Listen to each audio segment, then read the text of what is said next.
আজকে সকালে আমরা সবাই গিয়েছিলাম। সিনিয়র আইনজীবী সারা হোসেন ব্যারিস্টার ল ছিলেন, তোবারক হোসেন স্যার ছিলেন, অনিকার হক ছিলেন, সাথে আমরাও গিয়েছিলাম যারা আবেদনকারী। আইনুন নাহার ছিলেন আমাদের সাথে। তো সরকার পক্ষে আজকে রাষ্ট্রের প্রধান আইনজীবী জনাব এম আমিনুদ্দিন তিনি উপস্থিত ছিলেন, অন্য সরকারি আইনজীবীরা উপস্থিত ছিলেন। তো সেখানে যাবার পরে আমাদেরকে আদালতের যারা বেঞ্চ অফিসার থাকেন তারা জানিয়েছেন যে বিচারপতিদের মধ্যে একজন অসুস্থ হওয়ায় তিনি আসছেন না, ফলে শুনানিটা আজকে হচ্ছে না। এটা আগামীকালকেও হতে পারে। আমরা দেখব যে আসলে আগামীকালকে এই বেঞ্চটা কার্যক্রম অব্যাহত থাকে কিনা। যদি থাকে তাহলে কালকে শুনানি হবে। অবশ্যই এটার জন্যই তো আমরা আদালতে এসেছি, এবং এটা তো খুব দুঃখজনক ঘটনা যে আমরা জানছি আমাদের দেশের কয়েকজন নাগরিক 6 জন তারা প্রাপ্তবয়স্ক, তাদের সাথে আমাদের শিক্ষকরা দেখা করতে গিয়েছিলেন, অধ্যাপক তানজিমুদ্দিন খান সহ বেশ কয়েকজন শিক্ষক গিয়েছিলেন, তাদেরকে দেখা করতে দেয়া হলো না। যদি তারা সেখানে স্বেচ্ছাই থাকতেন যে তাদের নিরাপত্তার প্রয়োজন, তাহলে তো তারা দেখা করতে দিতেন, তারা এই শিক্ষকদের বলতেন, কারণ এরা তো তাদেরই শিক্ষক। সেটা তো হলো না।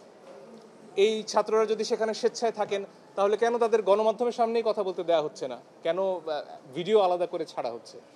এই বিষয়ে তো কোনো সন্দেহ নেই আমার মনে হয় যে তারা ডিবি হেফাজতে রয়েছেন।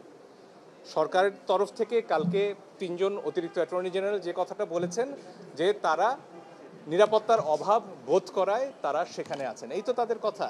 তো আমাদের পরিষ্কার প্রশ্ন যে আদালতের এখতিয়ার রয়েছে তাদের কাছ থেকে শোনার যে তারা কি স্বেচ্ছায় আছেন কি না, এবং আদালত যদি শুনতে নাও পারেন সরকারের কাছে নিশ্চয়ই এই খবরটা গেছে এখন পর্যন্ত।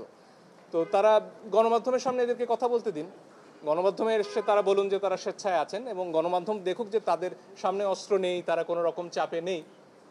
এবং তারা যদি স্বেচ্ছায় থাকেন, আমি জানি না আরও যারা আমরা ক্ষেত্র বিশেষে নিরাপত্তার অভাব বোধ করি কিনা, আমাদেরও এই সুযোগ আছে কিনা যে আমরা সবাই গিয়ে সেখানে ডিবি হেফাজতে নিরাপদ বোধ করব।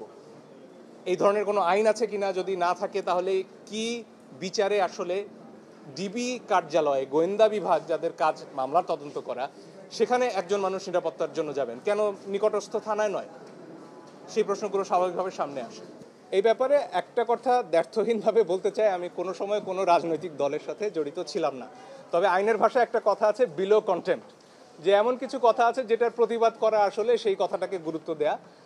এটার ব্যাপারে একটা খুব সুন্দর, যেটাকে মিম বলা হয়, ভেসে বেড়াচ্ছে, যে একজন বলছেন হার্ভার্ড বিশ্ববিদ্যালয়ে আমি মার্ক জাকারবার্গের সহপাঠী ছিলাম এবং তিনি ছাত্র শিবিরের একজন পদাধিকারী ছিলেন, এবং তার মোটিভেশনাল স্পিচ শুনে এতজন সনাতন ধর্মাবলম্বী ধর্মান্তর করেছিলেন।